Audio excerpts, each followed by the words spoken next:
They did it to one of ours. Why not do it to one of theirs? Don't the ends justify the means? Hi, I'm Scott Ott with Stephen Green and Bill Whittle, and this episode of Right Angle is brought to you by the members at BillWhittle.com.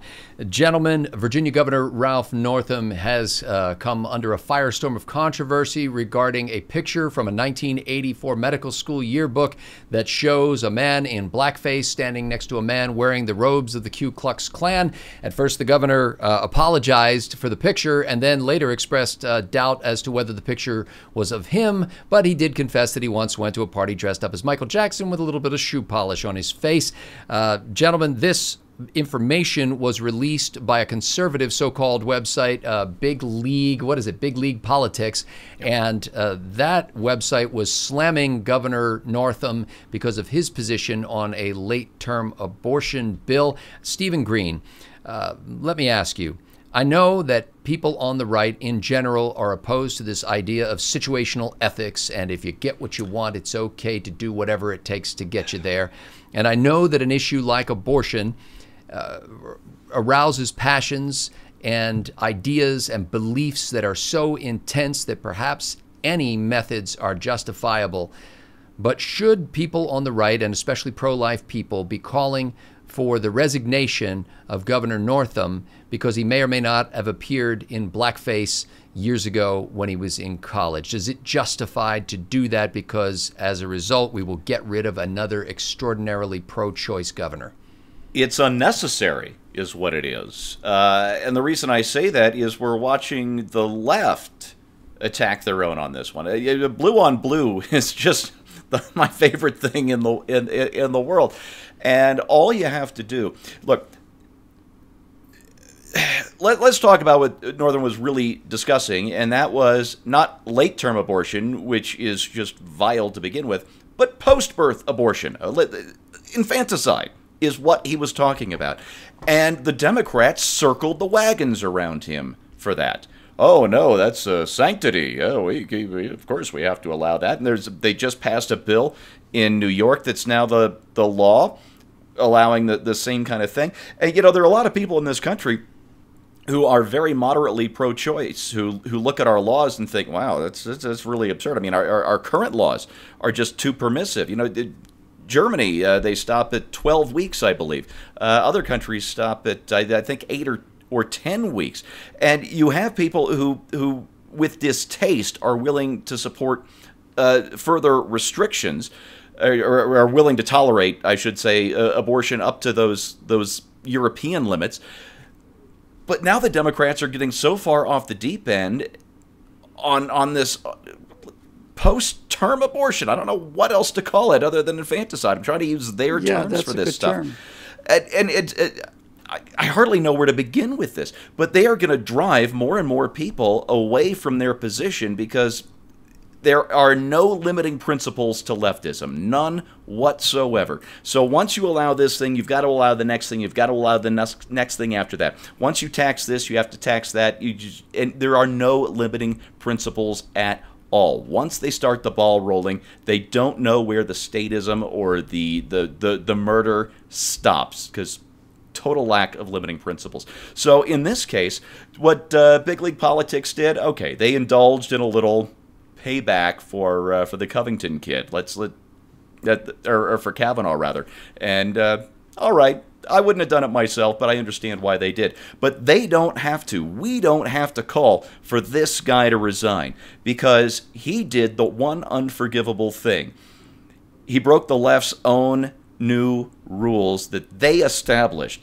And now they circled the wagons for him on infanticide. They can't do it on this KKK thing, this blackface thing, whatever it is. They'll be the ones to call for him to resign. And this is where it really gets rich. His replacement, the Lieutenant Governor, Justin Fairfax, has got one, maybe two or more sexual assault clouds over him, which means if he has to go too, the position of governor would devolve on the Speaker of the Virginia House of Delegates, is it? I believe that's what they call their state assembly, who, if I recall, is a Republican. So let the fire burn, Scott. They built it. Bill Whittle, certainly no one has expended more passion and perhaps more volume of words than you in defense of Associate Justice Brett Kavanaugh in the course of his confirmation hearings. And we all know that the reason why they went after him had nothing to do with anything that may or may not have happened years ago in somebody's upstairs bedroom, but rather because the fear was that Brett Kavanaugh would be another vote against a woman's choice of abortion, let's put it that way. And now we see the shoe on the other foot here, where somebody who is aggressively pro-abortion, pro-infanticide, as Steve pointed out, is now being raked over the coals about allegations that, again, are unsubstantiated as we record this. Bill, doesn't it give you a good feeling to see him getting a taste of their own medicine? First of all, I have no problem with publishing the picture. You know, I don't. But I don't think this is cause to remove the guy from office. And let me just say this before everybody loses their minds over this. You were talking about situational ethics before. Abortion is the ultimate case of situational ethics. I cannot think of a greater example of situational ethics than the entire abortion issue in America. This is not something I want anymore, or this is something I've decided, and now we're going to take this life because it's convenient for me. However you want to phrase it, it is situational ethics, and the paradox is that a Democratic sitting governor who's in favor of the ultimate in situational ethics, in terms of what you both talked about with essentially infanticide, it's post-birth abortion is murder under. I mean, it's beyond dispute. So the way we protect ourselves from the great evil of situational ethics is to not have any ourselves. If you have an ethical code that is willing to constrain you when you're right and when you're wrong, you never get to abortion in the first place. So no, he does not deserve to be removed from office over these pictures. You do not have a right to go and punish people for something they did when they were in high school or earlier or whatever.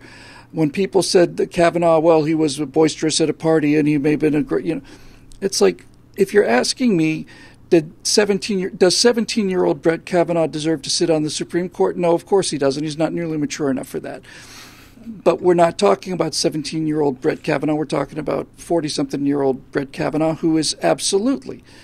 If the left is now in a position where they will now begin to, they've not only examined everything you do and say, they're now examining everything you've done and said back to your beginning of your existence on this earth. It's kind of a witch hunt. And this kind of virtue signaling is, as Steve says, it's what the left does. There is no end to. If your entire political policy is going to be based on injustice, and there is no injustice, so you have no significant injustice in terms of things like, discrimination, all the rest of it, then you're stuck with having to continue to invent more and more and more ridiculous things for you to be outraged about. So, no, I don't think what he did in high school should disqualify him in any way. Not only were the standards completely different back then, but even if they were the same, you're in high school, you're allowed to make stupid decisions in high school. That's why you're in high school. That's what the whole teenage experience is all about, is to stop being a child and start being an adult. So he absolutely does not, there is no grounds to remove him from office on the basis of these pictures. I'd like to see him leave office, but I can't do both, right? I have to stand by my principles no matter how loathsome this guy is, because if everybody stood by their principles, he'd have nothing to be loathsome about. If we were to hold ourselves to standards of morality and accountability that are universal, and one of them is I don't get to retroactively decide what somebody did in high school and hold it against them today. I have a right to hold what they do today against them. This was true for Brett Kavanaugh. It's true for this governor. And the fact that he's committing, that he's an advocate of something so heinous, actually makes it more important that we maintain our standards on this and not less important, because the abandonment of standards for personal benefit is what's caused this catastrophe in the first place. And I'm simply not going to go there. I think it was unfair to Brett Kavanaugh. I think it's unfair to this guy. And beyond that, I don't think there's any comparison between the two people. But I can't have it both ways, because having it both ways is how you end up with post-birth abortion. Well, Virginia Governor Ralph Northam now says he doesn't think it was him in that picture in blackface standing next to the guy in KKK robes. But for the sake of this discussion, let's just stipulate that it was him. Let's just pretend that it was him and that he's wrong about this. I wish it were otherwise, but unfortunately in this life, most of us learn to be smart by doing stupid things. Precisely correct. It would be great if we got all our wisdom from the scriptures, or if somehow from a book we could learn that correct behavior is its own reward and we would go and do likewise. But the reality is most of us have become wise by behaving like fools and then seeing the consequences of our foolish behavior and having that draw us reluctantly toward wisdom. So even if he did this, that is not a basis for ejecting him from office. In fact, we have an excellent way of removing people from office in this country. It's called elections. And he was voted for in the last election in sufficient numbers to place him in the office. And in the next election, if the people of Virginia find that behavior years ago, 1984, was so egregious, then they may not elect him to office the next time around. We also have a mechanism in most states, I believe probably every state, called impeachment, where somebody who has committed some crime in the or ethical breach in the carrying out of his office can be removed from office. But this isn't the situation that we're talking about here. This was not a photograph that was taken at a Republican Party gathering last summer. And so the whole idea Democratic Party gathering. Or, yes, I'm sorry. I'm so used to it. Right.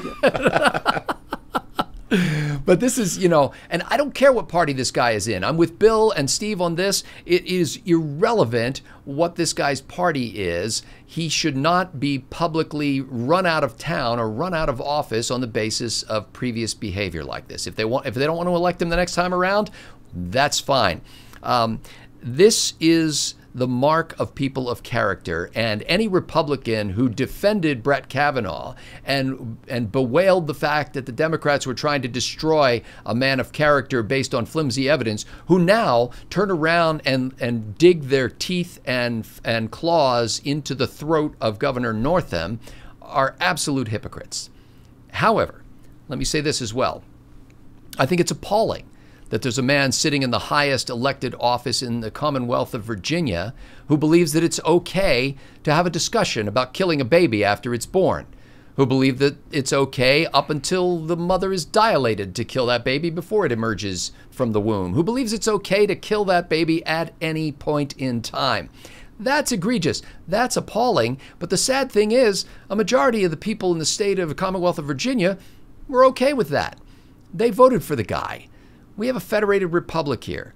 The people in each of the states are able to elect the elected officials that they choose to do. If I don't like that guy, I don't vote for him. I wish I could eject him from office to save the lives of infants. That's not how it works. It works through the electorate coming out, showing up. If you got if you're filled with rage and passion about this right now, and you live in Virginia, where were you at the last election, and where will you be at the next one? For Bill Whittle and Stephen Green, I'm Scott Ott. Thanks to the members at BillWhittle.com for making Right Angle possible.